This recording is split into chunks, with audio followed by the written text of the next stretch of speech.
Hey, don't hit me up. Talking about Stephen A. All right? I ain't dealing with it.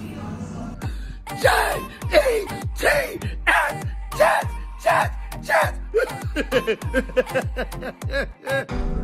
Damn, Dallas? How about them Cowboys? You asked for it and you got it. He's the man in the hat. We got after the thrilling, riveting New York Jets. Previously 0-4 New York Jets win over the Dallas Cowboys. Swagoo and Stephen A. is here. Stephen A., your thoughts? Well, it depends on what you're asking me, buddy. Anything What would you like to talk about? Let's talk about the Cowboys' stunning defeat. Hold on. First of all, don't you be sitting up here embellishing the damn Jets to him, okay? All right, because you didn't think they was going to win either. I didn't know Sam Darnold was going to play. Had I known Sam Darnold was going to play, I would have absolutely known they were going to win. But see, don't deflect this to me. Let's not make this about me. Your beef is with Mr. Smith. First of all, there's a couple of things, Swagoo. By the way, that's a nice nickname. I like to say that. First of all, let's make sure we monitor our temperament. There's no reason to really be upset. If you had managed your expectations, okay? If you had just managed those expectations, you wouldn't be sitting here having to deal with me right now. Now, I tried to tell you. I'm not going to pretend that I thought for 1 second that the 0-4 Jets was going to win. But I tried to tell you that coach of yours, question mark, 4th and 2, 7-yard line, second quarter, you could kick the field goal. How much did you lose by? 2. How much is the field goal worth? 3. All you had to do to kick the field goal. But no, got to run the game. That suspect at that moment. Do you run the football? No. You got Amari Cooper out. You got Randall Cobb out. You want to throw the football? Oh no, we gonna call a quarterback sweep for Dak Prescott, knowing that Jamal Adams and those boys are there. Just not smart. Kellen Moore, that wasn't smart. Jason Garrett, that wasn't smart. And then the very next play, that man, Robert Anderson, not supposed to be a number 1, but looked like a number 1 on that double move on a woozy right there, 92-yard touchdown. That was the game. Now you want to sit up here. The damn game. Now you want to sit up here and be emotional, but let's understand something here. This is further evidence of what I've been telling you time and time again. How many times does that old boy Stephen A. Smith tell you? Be patient. Just wait. They will not let you down. They are an accident waiting to happen. But I will tell you this. There's a sadness that comes with this story. My buddy Jerry Jones, my buddy. Birthday right day before mine. It was? His birthday was Sunday. My birthday was Monday. You know, 2 Libra brothers. That's my guy. I certainly don't root against him.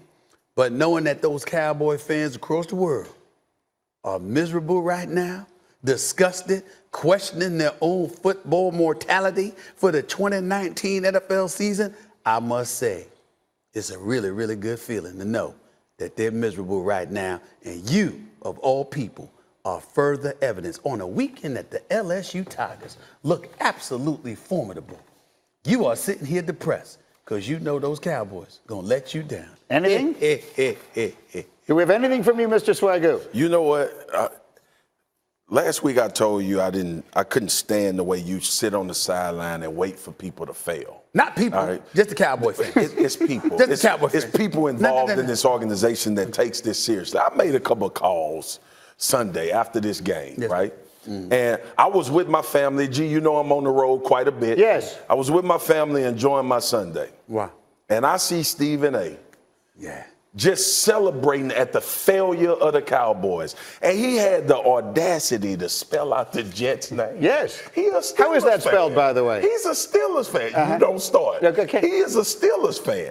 And everything seems to revolve around the Cowboys. So I got to thinking. I told him about a month ago. Mm-hmm. I said, this team is who you are.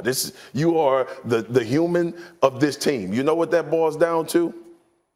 You know what that boils down to? I'm listening, buddy. You will be quiet as a church mouse when they rip off this NFC East and they win these games. Stephen A. gonna quiet down, and then he gonna wait again for them to fail, like 30 other teams in the NFL will do. Mike Greenberg. That's what people don't think about. Mike Greenberg. Yes. See, he's missing an important element in all of this. That's the thing people don't want to talk about. Here's what you're missing. Here's what you're missing about me. You haven't done your homework on me, buddy.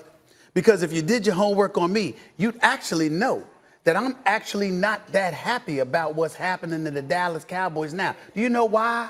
because the timing is off. See, it's not Christmas yet. You wanted to happen. I like it to happen around Christmas time, where we talking about opening those presents and having those expectations and those Super Bowl aspirations, and everybody's looking forward to Miami, and they're talking about how the Dallas Cowboys, America's team, is going to be there. And then all of a sudden they're right here, and then right around the time that the holiday season is there, and it's all festive, and the bright lights in the big city are going worried? from Dallas to New York and every place else, and then all of a sudden, it comes crashing down. See, to me, that's my ideal scenario. This particular scenario, it happening in October before Halloween, that does not make me happy. That doesn't tickle my soul. You are okay with being a hater. It's all right. It's all right. But I love my boy Jerry Jones. That's my buddy right there. No, you okay with That's being my a hater? buddy right there. You don't love Jerry Jones. I do. You I don't. love me some Jerry Jones. Because you love the Cowboys if you love No, Jerry that's not Jones. true. That's Yeah, not you true. would. That's He my is buddy the right Cowboys. there. That's my him and Stephen Jones. Yep. Those are my buddies. Yep. We gonna go out for a drink. I'm serious. I promise them we gonna go out for a drink, and I'm This gonna disrespect I'm will gonna not treat. stand. I'm gonna treat him. I'm just letting you know. This disrespect. This will not conversation stand. will continue on First Take. It These will two not guys stand. will go at it across the hall in 24 minutes. Hey, you don't Stephen even A., smoke thank you. cigars. Mighty Mike Greenberg. You don't Yes. even smoke Good to see you, cigars. buddy. You're the best. Good to see you, buddy. You don't Right. smoke cigars. That was everything we hoped it would be. El, what do you have? Yeah, if it makes you feel better, Spears, you're not the only sad fan on the set because Georgia lost to South Carolina. I mean, that's it.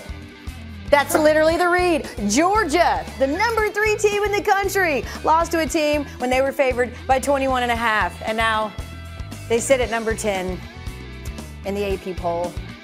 And they have a 10% chance now to reach the playoffs, according to our playoff predictor. So all's going well in the state of Georgia. Says Paul Feinbaum, right? Like, Georgia's done, right? I mean, we watched that game Saturday, and, like, Georgia's over. Listen, you can't argue Supreme Court precedent when you're talking about the college football playoff, but there's at least 5 other times when we've had similar situations. But the most important thing to remember here is Georgia's schedule.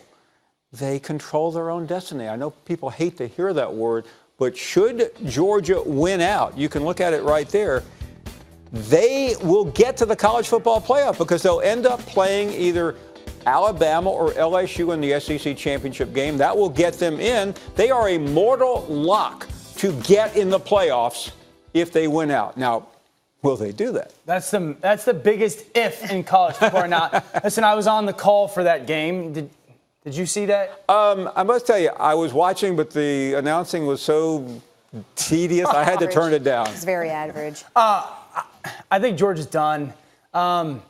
This is why. They were, in many ways, exposed on the outside. A lot of people are talking like they got beat up front. I didn't see that.